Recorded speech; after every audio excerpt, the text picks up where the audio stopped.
ದಾಳಿ ಮಾಡಿದ ಗೊತ್ತೇ ಇದೆ. ಭಾರತ ಕೂಡ ಪಾಕಿಸ್ತಾನದ ವಿರುದ್ಧ ಛಾಯಾ ಸಮರ ಸಾರಿದೆ. ಇದರ ಮಧ್ಯೆ ಪ್ರಧಾನಿ ನರೇಂದ್ರ ಮೋದಿ ಅಕ್ಷರಶಃ ಇವತ್ತು ಕೂಡ ಅಬ್ಬರಿಸಿದ್ರು. ಏನು ಬನ್ನಿ ರಿಪೋರ್ಟ್ ನೋಡೋಣ.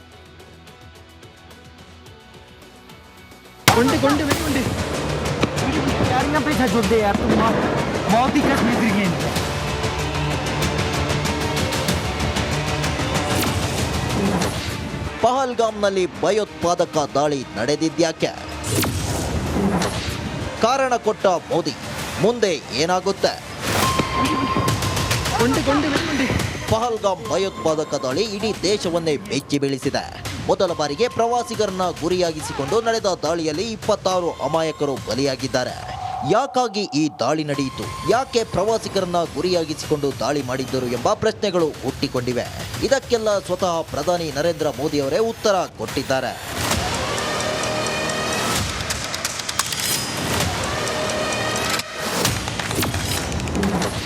ಕಾಶ್ಮೀರದಲ್ಲಿ ಶಾಂತಿ ನೆಲೆಸುವುದು ಸಹಿಸಲಿಲ್ಲ. ऐसे समय में जब कश्मीर में शांति लौट रही थी, स्कूल कॉलेजों में एक वाइब्रेंसी थी, निर्माण कार्यों में अभूतपूर्व गति आई थी, लोकतंत्र मजबूत हो रहा था, पर्यटकों की संख्या में रिकॉर्ड बढ़ोतरी हो रही थी, लोगों की कमाई बढ़ रही थी, युवाओं के लिए नए अवसर तैयार हो रहे थे, देश के दुश्मनों को, जम्मू कश्मीर के दुश्मनों को ये रास नहीं आया। आतंकी और आतंक के आका चाहते हैं कश्मीर फिर से तबाह हो जाए और इसलिए इतनी बड़ी साजिश को अंजाम दिया। 140 ಕೋಟಿ ಭಾರತೀಯರ ಒಗ್ಗಟ್ಟೆ ನಮ್ಮ ಶಕ್ತಿ. इस युद्ध में देश की एकता, 140 करोड़ भारतीयों की एकजुटता हमारी सबसे बड़ी ताकत है। यही एकता आतंकवाद के खिलाफ हमारी निर्णायक लड़ाई का आधार है। ಭಾರತವು ಅತ್ಯಂತ ಕಠಿಣ ಶಿಕ್ಷೆ ನೀಡುತ್ತದೆ. पूरा विश्व आतंकवाद के खिलाफ हमारी लड़ाई में 140 करोड़ भारतीयों के साथ खड़ा है। मैं पीड़ित परिवारों को फिर भरोसा देता हूं, उन्हें न्याय मिलेगा, न्याय मिलकर रहेगा। इस हमले के दोषियों और साजिश रचने वालों को कठोरतम जवाब दिया जाएगा। ಉಗ್ರ ದಾಳಿಯನ್ನ ಭಾರತ ಉಗ್ರವಾಗಿ ಖಂಡಿಸಿದೆ. ನಾನಾ ತಂತ್ರಗಾರಿಕೆ ಮೂಲಕ ಪಾಕಿಸ್ತಾನವನ್ನ ಕಟ್ಟಿಹಾಕಲು ಮುಂದಾಗಿದೆ. News desk, republic Kannada. ದಾಳಿ ಮಾಡಿದ ಗೊತ್ತೇ ಇದೆ. ಭಾರತ ಕೂಡ ಪಾಕಿಸ್ತಾನದ ವಿರುದ್ಧ ಛಾಯಾ ಸಮರ ಸಾರಿದೆ. ಇದರ ಮಧ್ಯೆ ಪ್ರಧಾನಿ ನರೇಂದ್ರ ಮೋದಿ ಅಕ್ಷರಶಃ ಇವತ್ತು ಕೂಡ ಅಬ್ಬರಿಸಿದ್ರು. ಏನು ಬನ್ನಿ ರಿಪೋರ್ಟ್ ನೋಡೋಣ.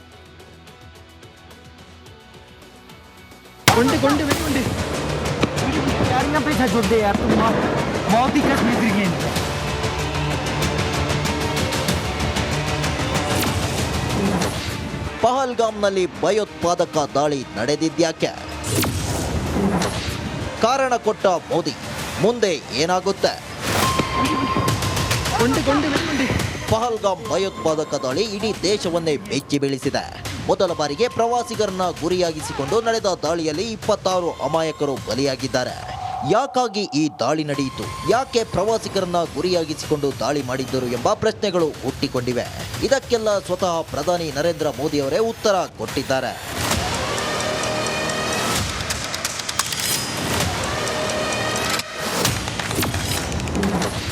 ಕಾಶ್ಮೀರದಲ್ಲಿ ಶಾಂತಿ ನೆಲೆಸುವುದು ಸಹಿಸಲಿಲ್ಲ. ऐसे समय में जब कश्मीर में शांति लौट रही थी, स्कूल कॉलेजों में एक वाइब्रेंसी थी, निर्माण कार्यों में अभूतपूर्व गति आई थी, लोकतंत्र मजबूत हो रहा था, पर्यटकों की संख्या में रिकॉर्ड बढ़ोतरी हो रही थी, लोगों की कमाई बढ़ रही थी, युवाओं के लिए नए अवसर तैयार हो रहे थे, देश के दुश्मनों को, जम्मू कश्मीर के दुश्मनों को ये रास नहीं आया। आतंकी और आतंक के आका चाहते हैं कश्मीर फिर से तबाह हो जाए और इसलिए इतनी बड़ी साजिश को अंजाम दिया। 140 ಕೋಟಿ ಭಾರತೀಯರ ಒಗ್ಗಟ್ಟೆ ನಮ್ಮ ಶಕ್ತಿ.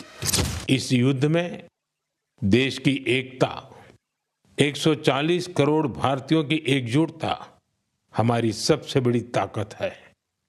यही एकता आतंकवाद के खिलाफ हमारी निर्णायक लड़ाई का आधार है। ಭಾರತವು ಅತ್ಯಂತ ಕಠಿಣ ಶಿಕ್ಷೆ ನೀಡುತ್ತದೆ. पूरा विश्व आतंकवाद के खिलाफ हमारी लड़ाई में 140 करोड़ भारतीयों के साथ खड़ा है। मैं पीड़ित परिवारों को फिर भरोसा देता हूं, उन्हें न्याय मिलेगा, न्याय मिलकर रहेगा। इस हमले के दोषियों और साजिश रचने वालों को कठोरतम जवाब दिया जाएगा। ಉಗ್ರ ದಾಳಿಯನ್ನ ಭಾರತ ಉಗ್ರವಾಗಿ ಖಂಡಿಸಿದೆ. ನಾನಾ ತಂತ್ರಗಾರಿಕೆ ಮೂಲಕ ಪಾಕಿಸ್ತಾನವನ್ನ ಕಟ್ಟಿಹಾಕಲು ದಾಳಿ ಮಾಡಿದ ಗೊತ್ತೇ ಇದೆ. ಭಾರತ ಕೂಡ ಪಾಕಿಸ್ತಾನದ ವಿರುದ್ಧ ಛಾಯಾ ಸಮರ ಸಾರಿದೆ. ಇದರ ಮಧ್ಯೆ ಪ್ರಧಾನಿ ನರೇಂದ್ರ ಮೋದಿ ಅಕ್ಷರಶಃ ಇವತ್ತು ಕೂಡ ಅಬ್ಬರಿಸಿದ್ರು. ಏನು ಬನ್ನಿ ರಿಪೋರ್ಟ್ ನೋಡಿ.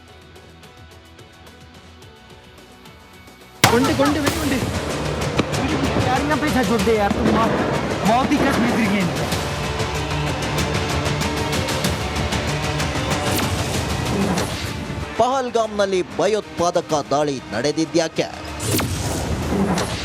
ಕಾರಣ ಕೊಟ್ಟ ಮೋದಿ, ಮುಂದೆ ಏನಾಗುತ್ತೆ? ಪಹಲ್ಗಾಮ್ ಭಯೋತ್ಪಾದಕ ದಾಳಿ ಇಡೀ ದೇಶವನ್ನೇ ಬೆಚ್ಚಿ ಬೀಳಿಸಿದೆ. ಮೊದಲ ಬಾರಿಗೆ ಪ್ರವಾಸಿಗರನ್ನ ಗುರಿಯಾಗಿಸಿಕೊಂಡು ನಡೆದ ದಾಳಿಯಲ್ಲಿ 26 ಅಮಾಯಕರು ಬಲಿಯಾಗಿದ್ದಾರೆ. ಯಾಕಾಗಿ ಈ ದಾಳಿ ನಡೆಯಿತು? ಯಾಕೆ ಪ್ರವಾಸಿಗರನ್ನ ಗುರಿಯಾಗಿಸಿಕೊಂಡು ದಾಳಿ ಮಾಡಿದ್ದರು ಎಂಬ ಪ್ರಶ್ನೆಗಳು ಹುಟ್ಟಿಕೊಂಡಿವೆ. ಇದಕ್ಕೆಲ್ಲ ಸ್ವತಃ ಪ್ರಧಾನಿ ನರೇಂದ್ರ ಮೋದಿ ಅವರೇ ಉತ್ತರ ಕೊಟ್ಟಿದ್ದಾರೆ.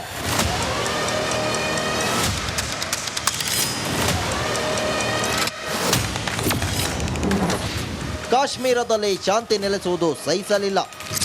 ऐसे समय में जब कश्मीर में शांति लौट रही थी, स्कूल कॉलेजों में एक वाइब्रेंसी थी, निर्माण कार्यों में अभूतपूर्व गति आई थी, लोकतंत्र मजबूत हो रहा था, पर्यटकों की संख्या में रिकॉर्ड बढ़ोतरी हो रही थी, लोगों की कमाई बढ़ रही थी, युवाओं के लिए नए अवसर तैयार हो रहे थे, देश के दुश्मनों को, जम्मू कश्मीर के दुश्मनों को ये रास नहीं आया।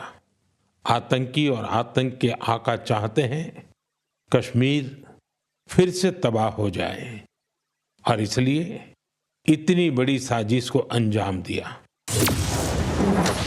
140 ಕೋಟಿ ಭಾರತೀಯರ ಒಗ್ಗಟ್ಟೆ ನಮ್ಮ ಶಕ್ತಿ. इस युद्ध में देश की एकता, 140 करोड़ भारतीयों की एकजुटता हमारी सबसे बड़ी ताकत है। यही एकता आतंकवाद के खिलाफ हमारी निर्णायक लड़ाई का आधार है। ಭಾರತವು ಅತ್ಯಂತ ಕಠಿಣ ಶಿಕ್ಷೆ ನೀಡುತ್ತದೆ. पूरा विश्व आतंकवाद के खिलाफ हमारी लड़ाई में 140 करोड़ भारतीयों के साथ खड़ा है। मैं पीड़ित परिवारों को फिर भरोसा देता हूं, उन्हें न्याय मिलेगा, न्याय मिलकर रहेगा। इस हमले के दोषियों और साजिश रचने वालों को कठोरतम जवाब दिया जाएगा। ಉಗ್ರ ದಾಳಿಯನ್ನ ಭಾರತ ಉಗ್ರವಾಗಿ ಖಂಡಿಸಿದೆ. ನಾನಾ ತಂತ್ರಗಾರಿಕೆ ಮೂಲಕ ಪಾಕಿಸ್ತಾನವನ್ನ ಕಟ್ಟಿಹಾಕಲು ಮುಂದಾಗಿದೆ.